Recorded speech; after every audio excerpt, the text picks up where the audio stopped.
Guys आज हम बात करने वाले हैं एक ऐसे सुपर हीरो मूवी के बारे में जो अगर रिलीज हो जाता तो शायद स्पाइडरमैन का पूरा हिस्ट्री ही डिफरेंट होता। ज्यादा दिमाग मत चलाओ, मैं स्पाइडरमैन 4 की बात कर रहा हूँ। हाँ वही टोबी मैगवायर वाला स्पाइडरमैन 4 जो कभी कैंसिल हो गया था, लेकिन ट्रस्ट मी इसका प्लान इतना क्रेजी था कि जिसे सुनकर तुम भी बोलोगे ब्रो ये मूवी कैंसिल क्यों हुआ।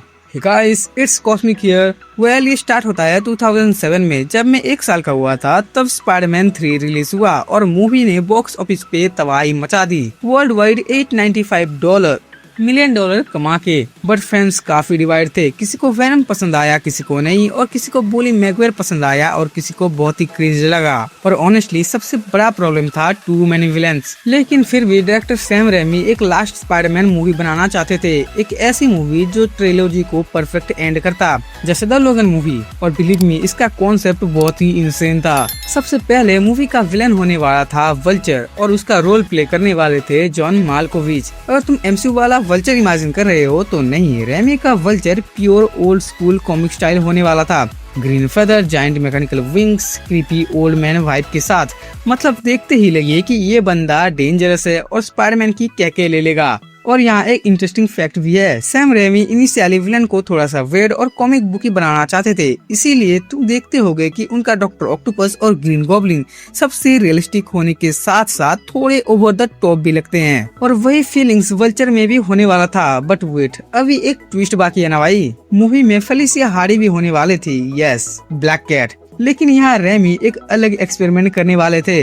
रिपोर्ट्स के according Felicia Hardy directly comic accurate Black Cat नहीं बनती, और सुनो वो वल्चर की डॉटर होने वाले थे। हाँ ब्रो, ये सुनकर उस टाइम पे फैंस शॉक ही हो गए थे। कुछ लोगों ने इस आइडिया को पसंद किया और कुछ लोगों ने बोला नहीं ये टू मच हो जाएगा। और यहाँ एक क्रेजी फैक्ट है, रिपोर्ट्स के according Anne Hathaway Felicia Hardy का रोल प्ले करने वाले थे। यस ब्रो, डीसी का कैट वुमन बनने वाले थे मार्वल का ब्लैक कैट। अब यहाँ से मूवी और भी ज्यादा क्रेजी होना चालू हो जाता है, क्योंकि सैम रेमी ने स्पाइडरमैन 3 की गलती से सीख लिया था। वो मूवी में टू मच विलन नहीं रखने वाले थे, इसलिए उनका प्लान था स्पाइडरमैन एक फन मोन्टाज में मल्टीपल विलन को क्विकली डिफीट करे। और उस मोन्टाज में कौन कौन होते? द सॉकर, द प्लेयर, स्प्लिटमैन और राइनो। मतलब इमेजिन करो टोबी का स्पाइडरमैन कैजुअली न्यूयॉर्क में स्विंग कर रहा है और मल्टीपल विलन्स को पैक कर रहा है। लेकिन गाइस सबसे फनी पार्ट तो राइनो का है, क्योंकि रेमी का rhino comic accurate goofy suit में होता। मतलब ये पजामा टाइप कॉस्ट्यूम में होता। और ऑनेस्टली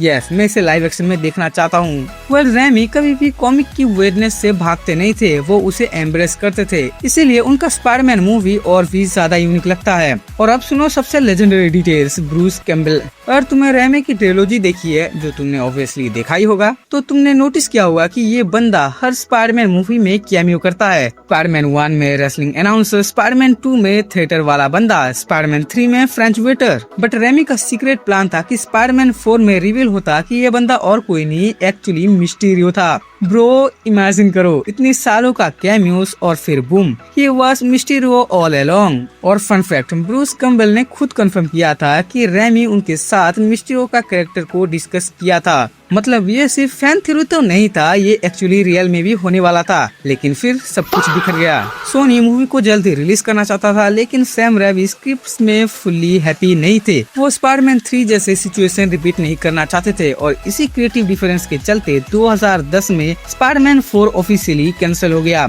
और उसके बाद सोनी ने पूरा फ्रेंचाइजी को रिबूट कर दिया with the amazing Spiderman, starting with Andrew Garfield से। और ऑनेस्टली ब्रो, अगर स्पाइडरमैन 4 रिलीज हो जाता ना, तो शायद आज सुपर हीरो मूवी का हिस्ट्री डिफरेंट होता। शायद रिबूट नहीं होता, शायद एमसीयू स्पाइडरमैन भी डिफरेंट होता, शायद नो वे होम भी एग्जिस्ट नहीं करता। बट स्टिल अभी भी फैंस इस चीज को देखना चाहते हैं लाइव एक्शन में, क्योंकि comic accurate vulture, Tobey Maguire और Bruce Campbell as Mysterio, pro ये एब्सोल्यूट सिनेमा हो जाएगा अगर देखने को मिला तो। बाकी अब तुम बताओ कि तुम्हें अगर ये लाइव एक्शन में देखने को मिलेगा तो तुम क्या करोगे? जाते हुए सब्सक्राइब कर देना और लाइक भी।